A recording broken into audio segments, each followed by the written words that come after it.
Today's lecture is about strategic nonviolence, violence rejected as ineffective. Representative thinkers Mahatma Gandhi, Martin Luther King Jr. Strategic nonviolence rejects violence not because it is always morally forbidden, but because it is politically counterproductive. This approach evaluates violence empirically. Does it mobilize mass participation? Does it sustain legitimacy? Does it produce durable social change? Gandhi developed nonviolence, satyagraha, as a method of mass resistance against colonial power. He concluded that violent rebellion would strengthen imperial repression and fragment Indian society. Nonviolence, by contrast, enabled broad participation, moral asymmetry, and international scrutiny. It exposed injustice rather than obscuring it. Martin Luther King Jr. adapted this strategy to the American Civil Rights Movement. He understood that violence would delegitimize the movement, alienate allies, and justify state repression.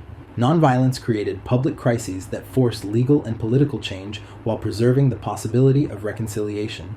Strategic nonviolence requires rigorous discipline and organization. It is not passive. It is calculated confrontation, designed to reveal injustice and destabilize illegitimate power. Its moral language is often universal rather than sectarian, making it effective in pluralistic societies.